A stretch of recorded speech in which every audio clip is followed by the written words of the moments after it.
19 of those years, I made it one of my top priorities to try to accomplish in the House. Language that is now passed the House and passed the Senate. And in the House of Representatives, it passed with 405 votes. A convincing and bipartisan vote of support for recognition. And one of the reasons why this is so important, that it was so bipartisan and so overwhelming, is that this shouldn't be a partisan issue.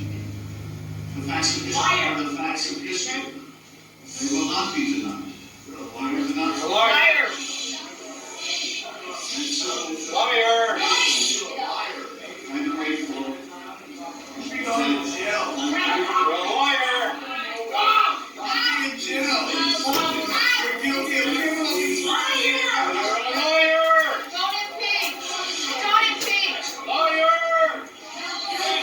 You should go to fucking jail.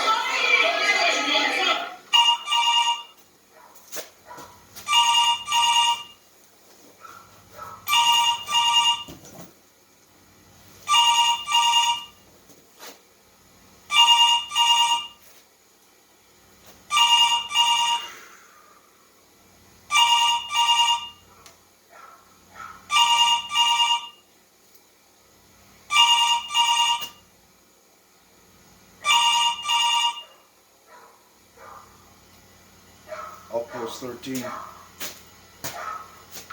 Yes, sir.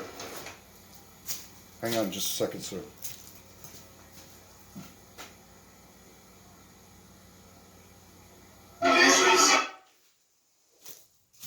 Yes, sir.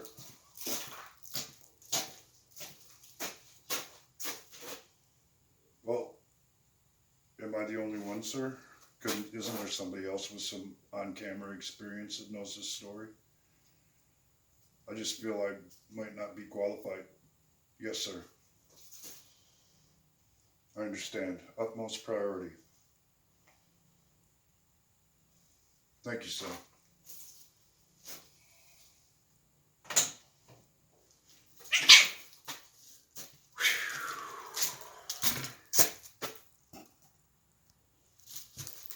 I can't believe they fucking picked me to do this.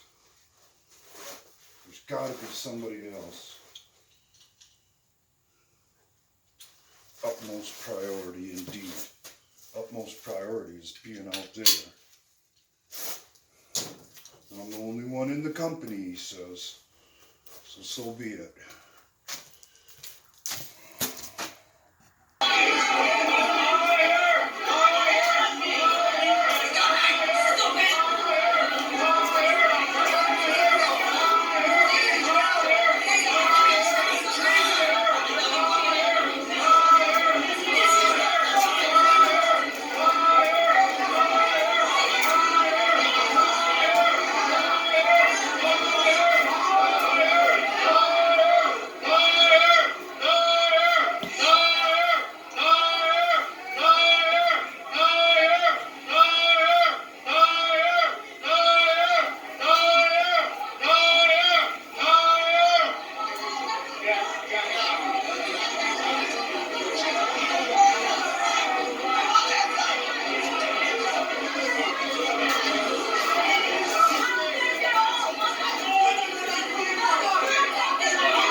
Somebody assaulted her. Well, which one is he? He was trying to fight. Anyone?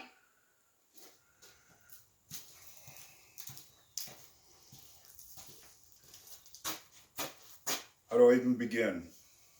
Except for just to begin.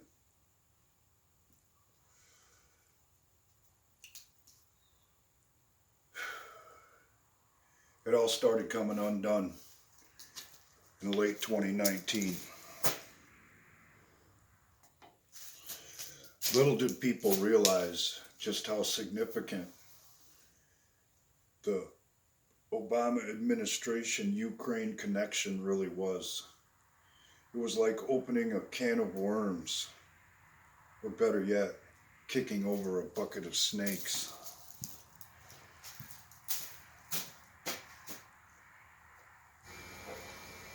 I had gotten a commitment from Poroshenko they would take action against the state prosecutor, and they didn't. I said, I'm telling you, you're not getting $1 billion. I said, you're not getting $1 billion. I'm going to be leaving here. I think it was, 6 hours? I looked at it, I said, we're leaving in 6 hours. If the prosecutor's not fired, you're not getting the money. Oh, son of a... got fired. And they put in place someone who was solid. Madam Speaker, I yield two minutes to my friend from Texas, Mr. Gomer. Gentleman's And recommendation. this was the 2 minutes. speech that started it all. In 1998, Senator Schumer said, and I quote, that this impeachment will be used as a routine tool to fight political battles. We thought it was a prediction. It was a promise. And now it's playing out. It's exactly what's being done here. And for those that say we don't address the defenses of fact, here you go. The impeachment serves 2 purposes. Number 1, stop the investigation by the U.S. Department of Justice and Ukraine into the corruption of Ukraine interference into the U.S. Election in 2016. You said this was about this terrible Russia collusion. Then that fell through. It's about emoluments, it's about bribery, it's about extortion. It's changed, but one thing hasn't changed, and that is the intent to impeach this president. It's always been there. But let's be honest. The president turning his back on Ukraine, that happened in 2009. Because in 2008, Ukraine invaded Georgia. What happened? Bush put sanctions on Russia to teach them a lesson. What happened after that? Well, in March of 2009, Hillary Clinton was sent over to Russia with a reset button to say, Bush overreacted. We're okay that you invaded Georgia. It was a green light to Russia to invade Ukraine. And what do? Oh, yeah, you send blankets and MREs they can eat and be warm while the Russians are killing them. That is what the Obama administration did.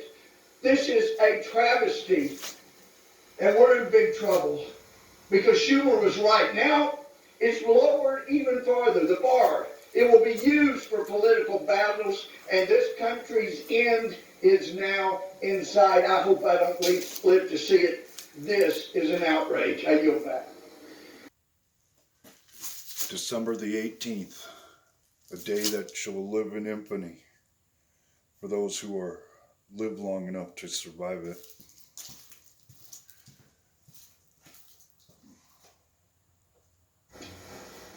Today, December the 18th, 2019, is another date that will live in infamy. When just because you hate the President of the United States and you can find no other reason other than the fact that you're so blinded by your hate that you can't see straight, that you've decided the only way we can make sure this president doesn't get elected again is to impeach him. On the floor of the People's House, the bastion of democracy and liberty in the whole world, we have decided that political power is far more important than principle.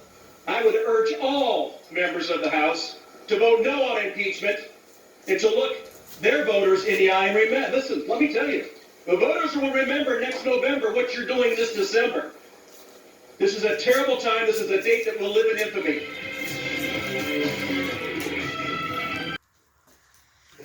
Most people had no idea what was going to happen next. They hadn't taken the time to pay attention to what had been going on right under their noses for years and years, and realize that the whole system that was trying to be built behind the scenes was about to be exposed. And those who were trying to accomplish that had done some horrible things along the way.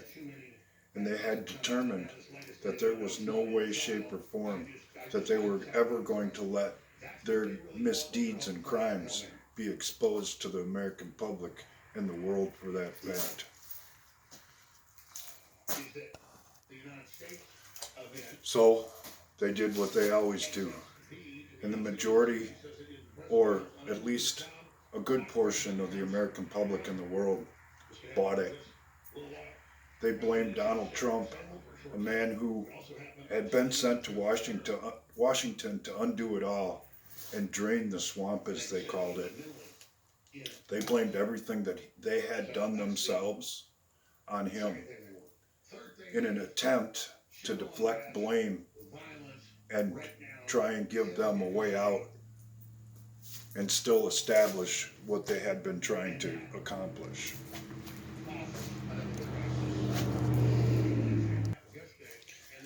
And still the American public slept, believing the aspects of propaganda that they had spread themselves and their agents out in the world, who had the majority of people believing before the 2016 election that their vote didn't count, that the president was selected and not elected.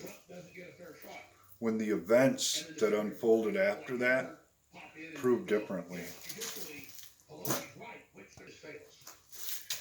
Then when it became obvious that their plan wasn't going to work, all hell broke loose. And then Obama, documents show Obama plans martial law in Maryland, 2015. We got those. Everything that they were attempting to do 30 pages of anti-secret documents hinged upon their selected person being elected into office. And even though they had the fix in, so many American people turned out to vote that even voter fraud couldn't beat the turnout. And that's how we came to where we are today.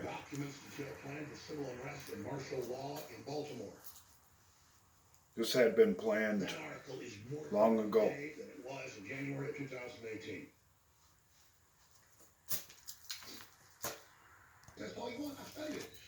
It was pretty obvious that something was going on. And they made damn sure that they discredited and silenced the people who were trying to bring the information out to the American public and the world. And unfortunately, instead of those being red flags to the people, still they slept.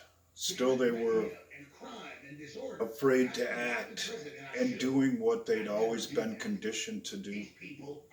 Leave it to somebody else because it wasn't their problem.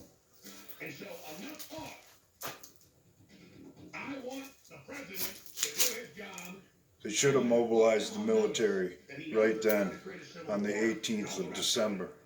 But unfortunately, that isn't what happened.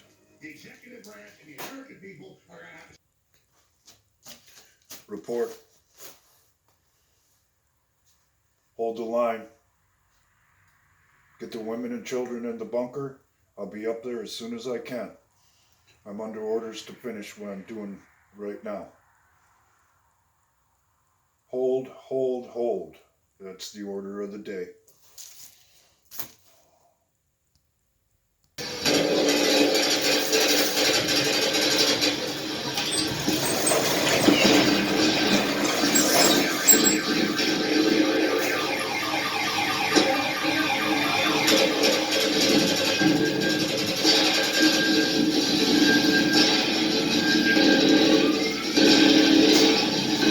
Nobody understood what globalism was until the bottom fell out and the UN troops invaded.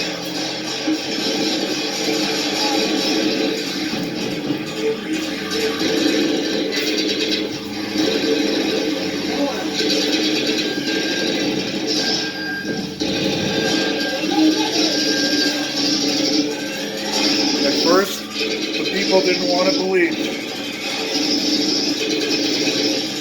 They were in shock and were determined not to fight.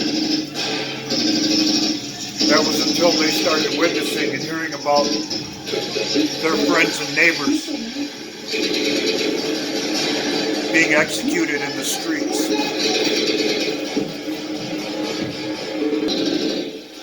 That's when it was finally driven home what this is all about.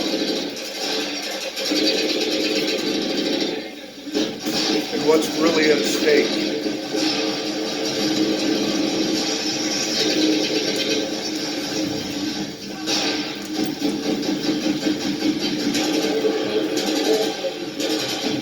Now there's nothing left to do except fight, because people weren't willing to get involved, because people had better things to do than to stand up for their way of life and their government that had given them the freedom to look the other way. And unfortunately, now we have professional soldiers from all over the world who are sympathetic to a government system called globalism that are trying to take away the last bastion of freedom.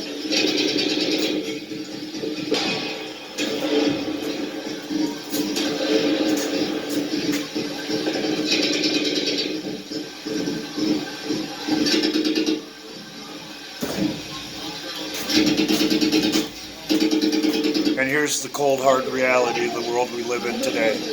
We hold here, or we don't hold at all.